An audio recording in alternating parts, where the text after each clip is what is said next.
What's going on? We back again. Back at it again. This time we have another Blue Note. We just did one last week. Yep. And we got another one to add to it because it came out. Actually, it would have been better if it would have came out when we did the specialty bottles, because this is a specialty bottle. The Blue Note Private Selection. And this one is hand selected by Seizures Wine and Liquors. If you're in Memphis or metropolitan Memphis area, you can go and visit the fine folks at Caesar up on, what is it, Highway 64 in Lakeland. Yep. In Houston Levy. You can't miss it because they got a big replica of the Hernando de Soto Bridge on top of the building. And I know some people probably saying, y'all sure do a lot of Blue Note, or y'all like Blue Note. And You're right. We like it, but it's also because it's in Memphis. Exactly. It's partial. It's just like Old Dunk. Yeah, just like Old Dunk. It's in Memphis, we're a little partial to it because we can readily get our hands on it before a lot of other people, like this Private Selection. Oh, while we're talking about it, it is a unfiltered single barrel, cask strength. Yes. We just talked about this because I looked at the proof on it. It's 119.5. Yep. 59.75% alcohol by volume. Now, if you watched any of our stuff on Blue Note, you know I always talk about the juke joint uncut unfiltered. And can you really call that one a specialty bottle? The juke joint uncut unfiltered. Yeah.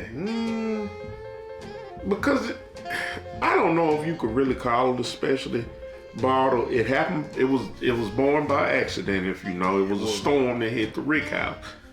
That's how that came about.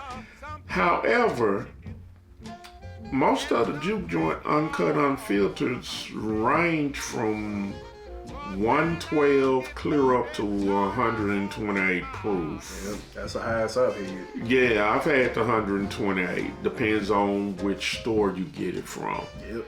And it was a place in Walnut Grove, next to the gas station. Something Creek. Timber Creek. Timber Creek. Yeah, Timber Creek. It's normally up there, but it's either them or Buster's have it high. But whenever Java get it, wherever he gets it from down there in DeSoto County, it's always 120 and above. Yep. Always. So I was kind of looking like I was disappointed, but I'm really not disappointed. It's just, we gonna see. We gonna see. To this day, I still think the juke joint uncut unfiltered is the best selection that Blue Note has. Or it's actually tied with the special reserve bottle that I did on the last video. Yeah. This is a good one. It's a very good one. But it's gonna cost you $250. But it's good. Yep. But this one and the juke joint uncut unfiltered are my favorite. I don't know about Cousin Tim. Well, yeah, the juke joint uncut because we done been through so many bottles of it. This ought to have a good pop. It should. Yeah, that's a good pop. What was that we had? We opened up. Was it one of the? It was one of the honey. Yeah. And it was like. I'm like, wait a minute, what? Yeah, it was like. Bloop. I'm like, that's not right. I'm gonna get Cousin Tim neck pour.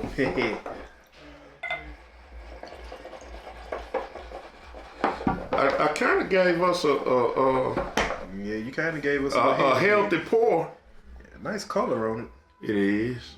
Nice copper color.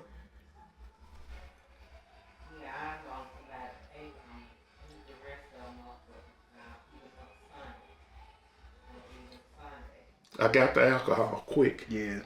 Well, I got the neck pour, so you know it hits first. We just need to get this one out the way, and then we can come back and give an honest review after the neck pour. Yeah. Which is still, you know, after you pop the cork and pour some out, you let it sit for a minute. The whole, it changes everything. It changes. Some people don't believe that, but it does. It doesn't get less potent. That's over time, but it does. Give it a few weeks and come back to it. It's totally different. That's what Buffalo Trace is. How that is. My nose might be playing with me because Yeah, the allergies been brutal. They've been brutal. My ENT, when I went to see him back in right before I went to Alaska at the end of August, he told me to get ready because the fall they were predicting it was going to be a bad fall for allergy sufferers, and it has. It has. Because at barbecue competition, I was. Yeah. Out there.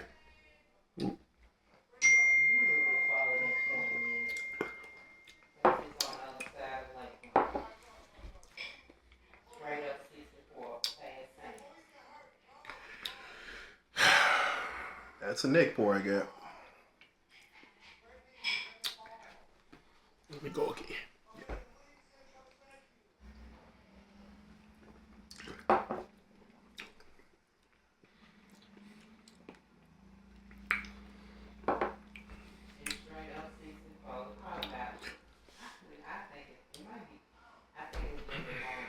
I don't know what to say about that one. My second go was better than the first go. The first one, I just outright said I don't like the aftertaste. Okay. I get it. I don't like the aftertaste. I was going to bring that up. I do not like the There's sort of a aftertaste. bitter aftertaste to it that I'm just not a fan of. Bitter, oaky aftertaste. Yeah, very bitter. And Like it's been overcharred. The barrel's been overcharred. but once your initial hit is fine. Yeah. Well, I got the neck pour, so the initial hit for me.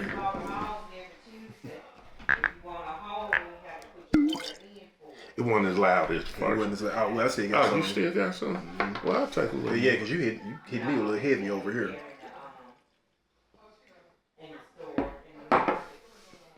Ready?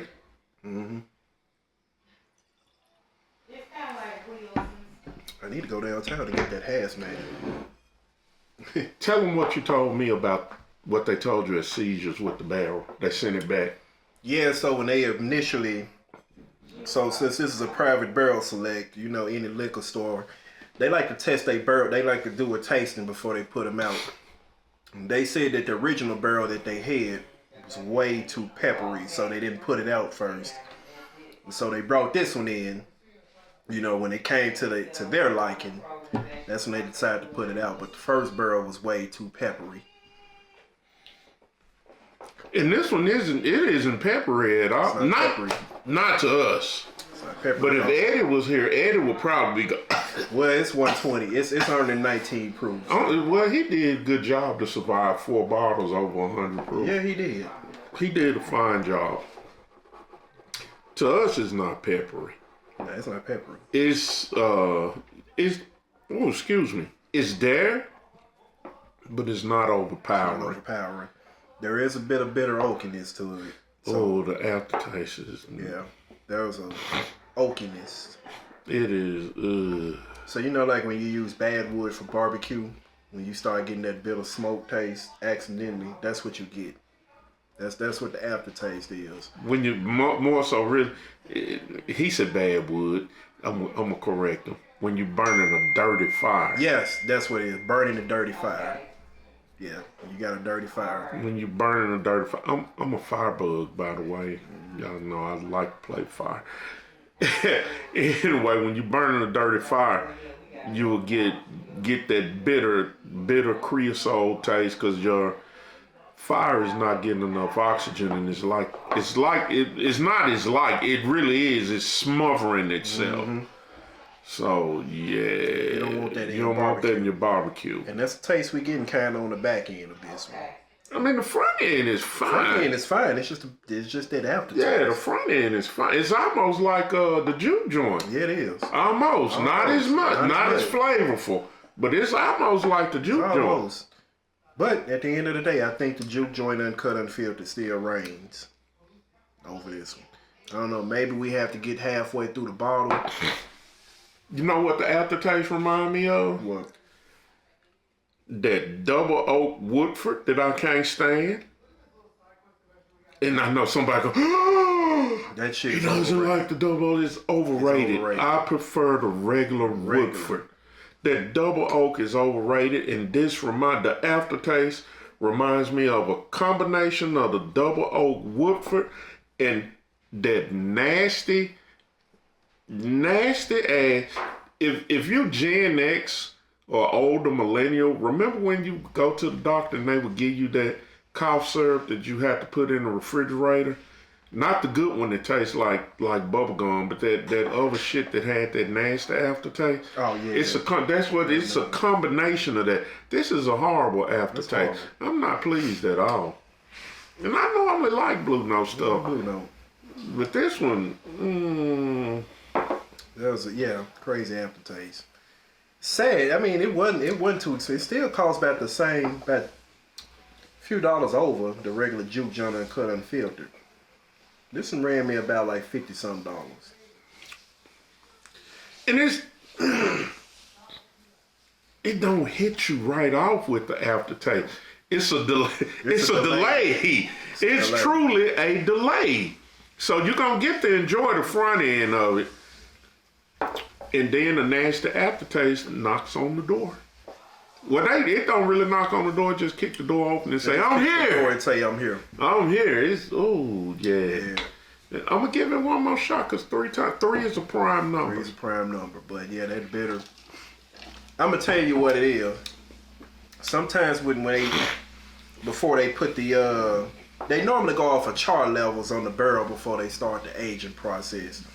And sometimes they may overchar it, and I think that's what the problem is. They probably overcharred that barrel before they start pouring in the white dog. So I tell you what else we should do with this. What?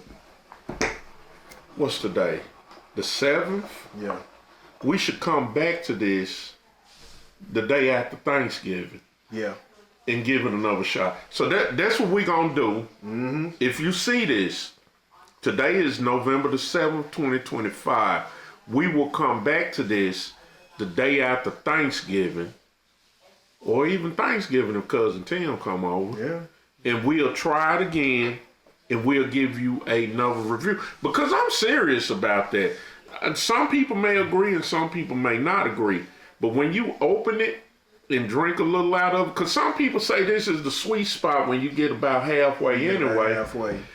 However, I agree with that. It is the sweet spot. But I also think if you have a few drinks, enough to kill the neck pour, maybe 1 or 2 more drinks, and you let it set, it's just as good as the sweet spot. Because he's brought me stuff.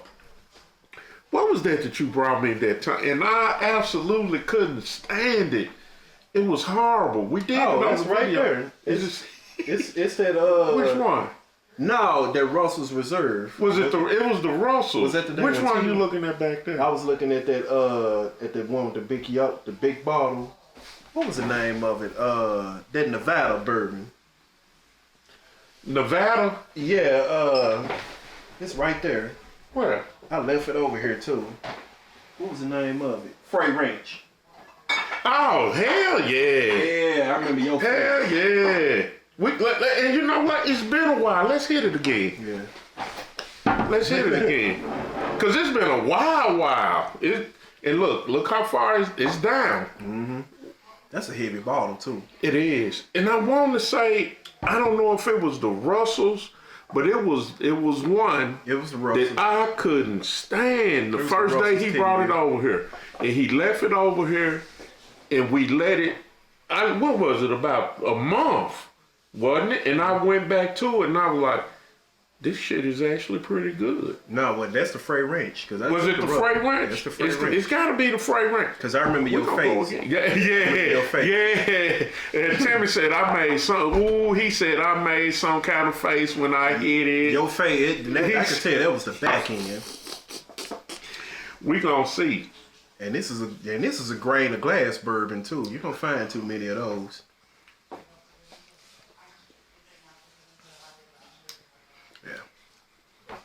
So this is really good until the aftertaste kick in.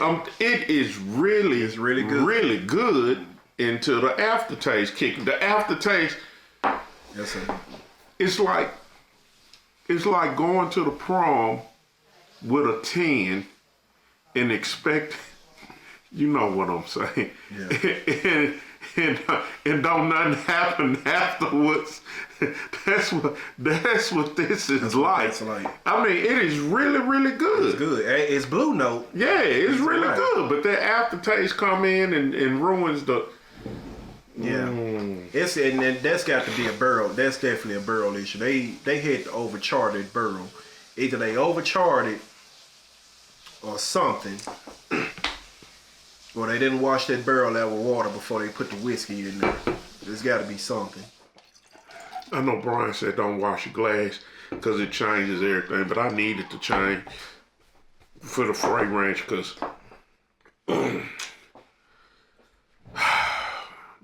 we're gonna go at this again. So let's talk about it again. I'm gonna let Cousin Tim talk about it because he the one that bought it. All right. He be experimenting more than me. He experiments a lot more than me. See, I'm on whiskey TikTok. I got a lot of whiskey friends on TikTok, and then I'm in a Reddit group.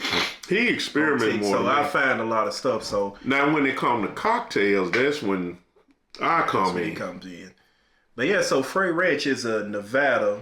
It's up in Fallon, Nevada. So this is a grain of glass bourbon. So what grain of glass means is that the distillery controls everything from the grain production to the distillation to the barreling. So that means they have total control. Total control. So whenever you see like grain of glass on your bottle, it really should be a good product. Because it means they control everything. They control everything. Instead of them going to nothing was sourced. Yeah, nothing was sourced, which means this is a family. This is all done on family land, the Fray Ranch in Nevada. So that's what grain of glass. So if you ever see one bottle that says grain of glass, Heaven Hill has one, a grain to glass. So you know that you're getting a product that is, they control everything. So in yours, so depending on how your taste buds run, that's how it is. And this is a pretty heavy bottle too. Like this can be used as a weapon. Weapon. The bottle itself is heavy, and it's crazy. It's actually got the latitude and longitude on here. The coordinates. Who'd ever thought we'd be drinking whiskey out of Nevada? Yeah. Well, you know that's where Smoke Wagon is from. Is it? Yeah, Las Vegas. Problem with bourbons that go out west. The dry climate. It's the dry climate. So they will get all 4 seasons, but they have a dry climate.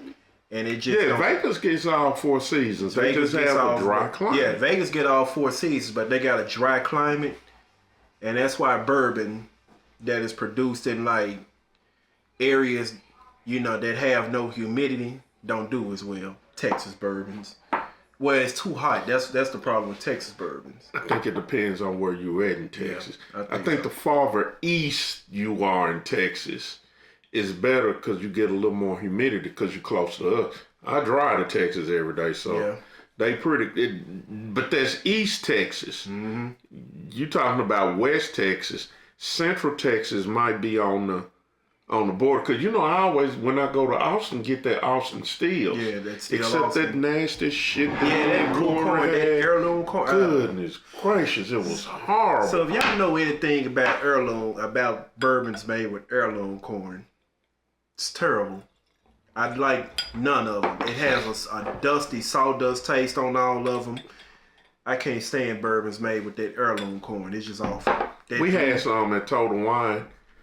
I think this was the last time I was in Austin, not too long ago. And oh my goodness. Ooh. Shout out to Tony at Total Wines.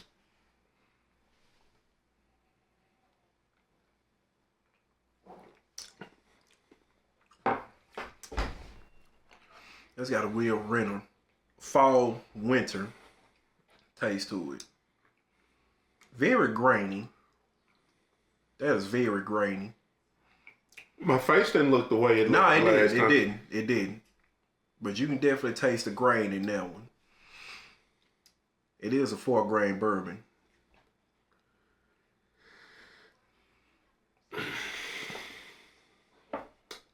We forgot to give y'all the proof on it before I start talking.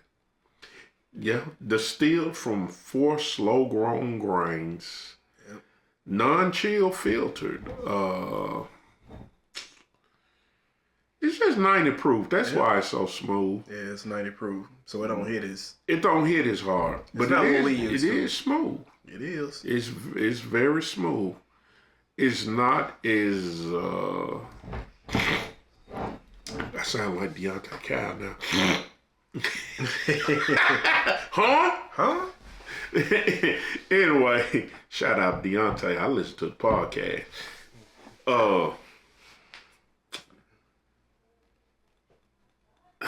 It's the color of the grits and eggs. Yep. It is. When I drink this, what I think about from the taste, because I know it's from Nevada, and this is biased.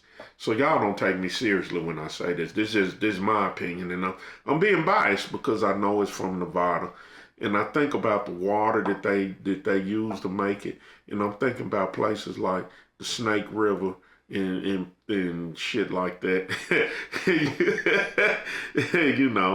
No, I'm not thinking about the time Knievel tried to jump it, but it's a different. The water is different there than what we have in Tennessee.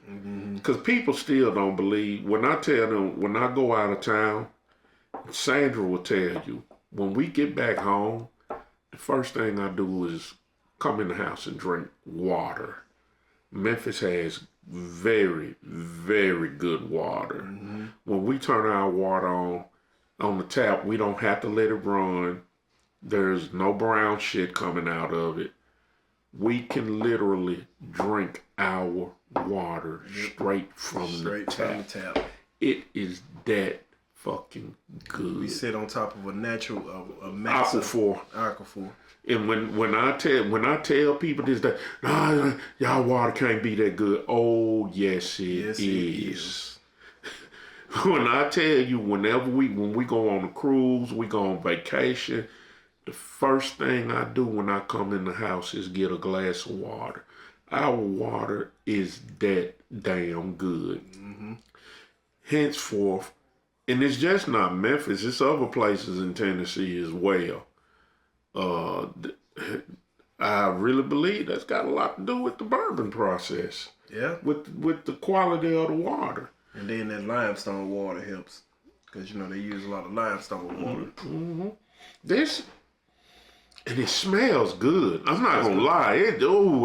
Oh my goodness, it smells good. And it's not bad. I'm not knocking it. I'm telling y'all, if y'all could have seen my face first time I had this. If y'all could have seen his face, it was horrible. It was horrible. And it was almost like I wanted to spit it out. It was, oh my goodness. But it's really not bad. Would I buy it? Absolutely not. Now I wonder how the single barrel tastes. Maybe the single barrel. And I'm gonna tell you this. The reason I wouldn't buy it. What did we talk about when Eddie and Carmen and Curtis was with us when we was trying to convince Eddie to kind of start venturing into the higher proofs, is that when you start coming down into the lower proofs, because remember Eddie was dumping water, and you was telling him that's how they bring the proof down. Yep. So, I mean, you bringing the proof down when you put water in it, but you're also diluting the flavor. Yep.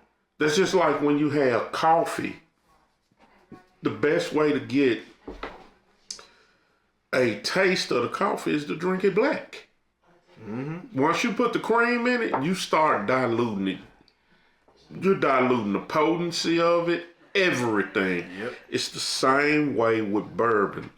Once you put the water in and start blending it down to bring the proof down, it's not as flavorful. And that's one of the reasons we joke with Corey and mess with Corey about, because he the one that started me on all this high proof shit. And Talking about you burn your taste buds out, and then you can drink the cheap shit. That old Buffalo Trace white dog. That shit is horrible, and he love it. That shit worse than slavery. Ooh, yeah. Yeah. So, it's not that we, trust me, when you drink the high proof, you're not going to burn your taste buds out. You're going to do the opposite. You're actually waking them up. You are. You're actually, I'm going to say it again. You're waking them up. Now, when you start venturing and you start getting your palate developed to where you can handle those higher proofs, the moment you start going down to something like a 80 proof, it's just very light. And you're not gonna like it. And I can tell you, you're not gonna like it because it's gonna be like going from a fully dressed cheeseburger to just meat and bun. Exactly. Just with no salt and pepper on the beef. It goes to bland. Bland. That's what it feels like. And your tolerance for proof goes up. So to me, I'm gonna tell you, since I started venturing into these very high proofs like that, tequila shots don't even register. I just drink a tequila shot and it's nothing. We can probably kill a whole bottle between the both of us. Probably kill a whole bottle of tequila because it's most tequilas are 80 proof. They don't even get no higher than not unless you get a high proof tequila. They're starting to do them now. They are. If you can get a high proof tequila, I know Código does it. I don't know if Fortaleza does it, and I got a bottle of Fortaleza. Fortaleza's We're gonna have to do a special on Fortaleza. I have a bottle, believe it or not. But this is something that I like about drinking the high proofs. With this, the 90 proof, I start drinking this, and I will drink more of it to get to where I want to be. Yeah. Not drunk, just to get a light little buzz. It takes more to where with the higher proofs, it don't take that much. And it's more flavorful to me. I guess because I'm just saying, once you get used to drinking the high proof, and don't shoot the shit. How many times do I have to say this? Don't shoot good whiskey. Now, you remember it's meant to be sipped, savored, and enjoyed. You remember when I told you about when we went to Dee Dee's baby shower and I took that bottle of single barrel Russell's Reserve, and people was like, "Ooh, let me get some of that," and they tried to shoot it, not reading the label that it's 112 proof. Now, most people, they can't handle. They think everybody want to get together. Let's take a shot. Let's do a shot. Let's do shots. Oh, you should have saw them. They was taking a shot of that Russell single barrel, and they was around her there choking. I was like, "Tim, what the hell did you give us? This burns. This ain't like tequila." I'm like, "Yeah, look at the proof on it. Look at the proof on it." They look at the proof and they realize. Stop trying to shoot everything. Stop trying to shoot it. High proof whiskeys are made for you to sip on. Actually, I'm not even gonna say high proof. Anything good is made for you to sip. Good, except wine. Yeah, except wine. You drink wine. Yeah. You don't sip wine. You drink wine. But yeah, coming back to this, it's a lot better than what I thought. But you talking about coming behind 119 proof? It's very smooth. It's very smooth. You don't even get a peppery effect. This is more of a fall and winter type bourbon. Not for me. By the way it smells. Yeah, just the way it smells. It's beautiful. It is. It smells absolutely. It smells absolutely. It smells great. Except it's not as flavorful as the higher proof. When you get the higher proofs, and even when your palate is not as developed yet, drink a 80 proof and then do a 120 and sip it. And tell me that you can't taste all the flavors in it. Yeah. To be truthful, the best ever high proof whiskey there is the Stag Junior. I just don't think it's nothing that gets better than that Stag Junior. It's just so good. I need another bottle. I need another bottle so bad. So bad. We never did a video on it. No, but people, y'all got to understand that Stag Junior It's high proof. Yeah, they normally range between 128 to 135. But man, they do it right at Stag. That stuff is just so flavorful. It's just I don't know. When we were sitting on the patio finishing that bottle that time. Man, that was so good. And I gave some to Java and I was looking at it, I said, you like it? What it tastes like? He said, some more. Man, that's Stag Junior. That's Stag Junior. The first time I had it at Porch and Parlor restaurant in Midtown. And they had them for like $15, which is actually pretty good. They had them for $15 for pour. And I tasted that first one when I got the first glass. This shit tastes like you on a ranch. It does. When I first got some of that Stag, when I first tasted it, I told the bartender, please give me another one. It was that good. It's that good. Stag it's the best high proof bourbon out there. We might be able to find it here in the next few weeks because you know it's allocated bottle season. It's allocated bottle season. So we're gonna need to be looking at our spot up the street. What Natalie's. Yeah. Natalie's gonna have it. It's funny because Natalie's will post what they got on they IG, and I went up there one Sunday, and they open at what 8 o'clock on Sundays. They do. I remember when you couldn't even buy bourbon in Memphis on a Sunday, and couldn't buy beer, and you still can't get beer till noon. Yeah, which is crazy. And wine. That's crazy. It's crazy. But you can go to the liquor store at 8 o'clock and want to get you some bourbon and some tequila and anything else. But man, I got up there at 8 o'clock and pulled up. It was already a line outside. Yeah. So it's a doctor that I used to work with at Baptist, and he was frequently at Natalie's all the time for that same reason. And that's funny. But yeah, Natalie, sometime when they post some pictures, you will have a line out there. People have their lawn chairs and everything just waiting. Just like a Texas barbecue spot. Yeah. Oh, Franklin. Waiting. Like Franklin. And Gold is all them Texas spots. Leroy and Lewis. I'm gonna go to Leroy and Lewis the next time I go to Austin. I'm gonna go there. I haven't hit Terry Black's yet, and I haven't hit Interstellar. And I want to go to is it barbecue? I cannot think of it, and I don't want to mess the name of her establishment up. But it's 4 spots.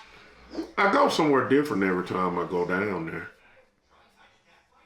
Every time I go to Texas, I go somewhere different and try their barbecue. Now, see, the deal with Texas is, right, now we're in Memphis. Texas still is pretty conservative when it comes to their barbecue joints. Memphis has went way too commercial. And they focus too much on quantity over quality. In Texas, they still do quality over quantity. That's why you see places like Eric Franklin when they run out. That's it. That's it. They not going as it should be. As it should be. As it should be. It should be. Barbecue, it's not supposed to be no all day spot. It's not. It's not. It's supposed to be a lunch. And it's really not supposed to be for dinner. Barbecue is breakfast and lunch. It is. Somebody gonna want to fight me on that. It is. It's a lunch. But it's breakfast and lunch. It's a lunch. Because it's so heavy. And so, you can't eat that for breakfast. Food is food. Food is food.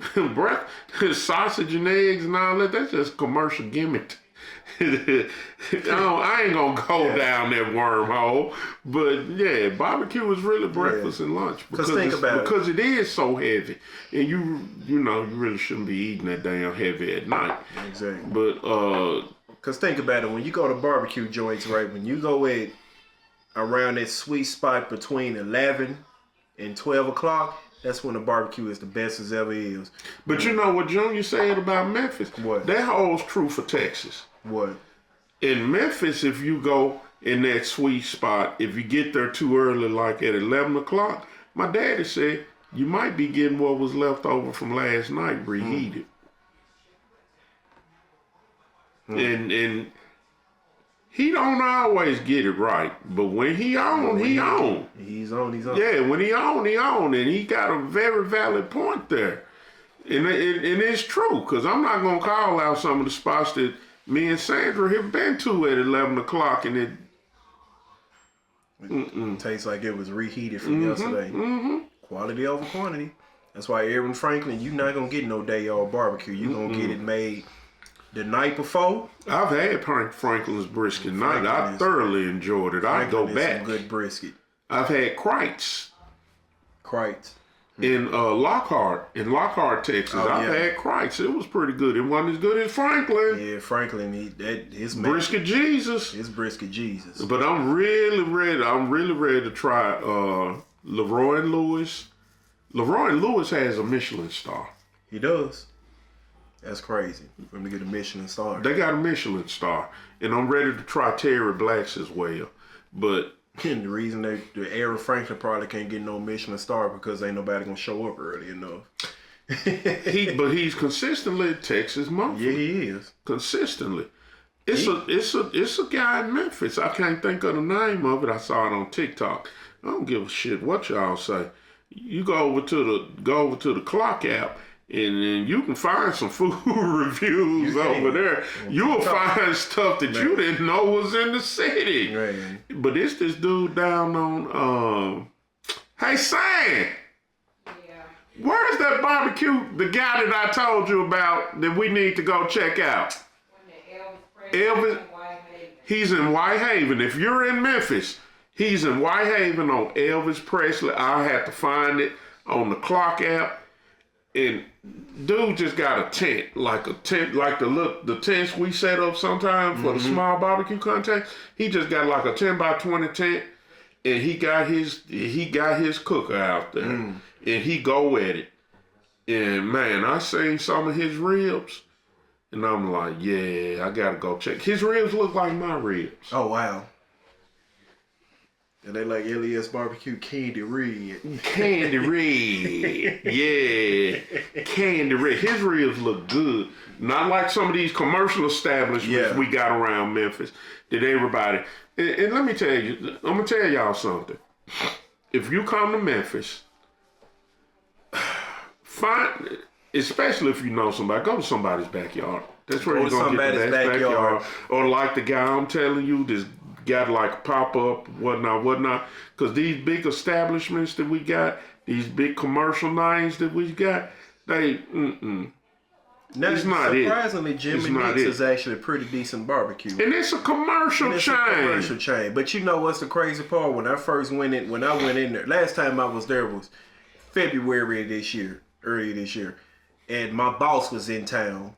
And he said, hey, let's go to Jimmy Nick's. When I first walked in there, I said, Rich, this is a green flag whenever you come into any barbecue establishment. If you don't smell any smoke in your barbecue establishment, that's my rule. You walk right out. You walk out. You walk out.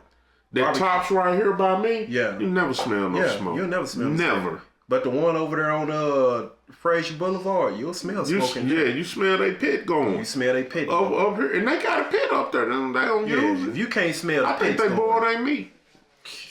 Boil it and then probably cook it over direct fire or something like that. I think they boil their meat. They got to. We went to the commissary when I was on vacation. It wasn't bad. They hit or miss just like everybody else. Yeah, they are hit or miss. Which one did you go to? Germantown. The one right there across from the church. The bad part. The original. They are okay. I've had they brisket nachos and it's okay. But it ain't nothing like that. Let me tell you something. Barbecue shop is the worst. If y'all watching this, if you don't live in Memphis and you're going to visit Memphis, you do not buy brisket in Memphis. No, you don't do that. Memphis does not specialize in brisket. When you come to Memphis, you want pork ribs and you want pork shoulder. Y'all call it pulled pork. It is what it is. It's shoulder. Shoulder. That's what you want when you come to Memphis. Ribs and shoulder. That's what we specialize in. That's what we're known for. Get you some dry and get you some wet ribs, especially the dry ribs. Because the dry ribs fire. They are. They fire. But other than that, don't mess around with no goddamn brisket. Go to Texas. That's where you're gonna get good beef. The only place in Memphis you're gonna get some good brisket and it's a Texas model. It's Baines Barbecue. It's Baines Barbecue because it's Texas. He cook like Texas cooks. Cook like a Texas cook. But like when I go to Texas to eat barbecue, I'm not trying to eat no damn pork ribs out of Texas. And not to say that they don't do good with them. They all right, but they ain't Memphis. They ain't Memphis. They ain't Memphis. When I go to Texas, I want beef. When I go to Texas, I want beef. And some jalapeno cheddar sauce. And sausages. Yes, sir. Man. Yes, sir. I started making sausages because I like Texas and they sausage so much. That's what started me. Mm-hmm. But anyway, we don't got all off the bourbon and went to barbecue. But bourbon and barbecue go together. That's what we do. Beef ribs tomorrow. He doing beef ribs tomorrow. I ain't doing none tomorrow. I'm going to work next week and then I'm on vacation for 2 weeks and I'm gonna make some breakfast sauce, the maple, the little maple links. I'm gonna make some of them. And I'm gonna make some smoked sausage, some cheddar jalapeno for my co-worker and for myself. Yeah. And I don't know what I'm gonna do for Thanksgiving since my brother-in-law not coming. I usually cook him some ribs, but they not coming. Ribs. So definitely ribs. Yeah. So I'm surprised they not coming. They gonna come in March. They are. The shutdown fucking with everybody. So did they fly here? Oh, they drive up, but the shutdown fucking with everybody. It is. So, yeah, anyway. Until the next time, y'all have a good one, and we out of here. Peace.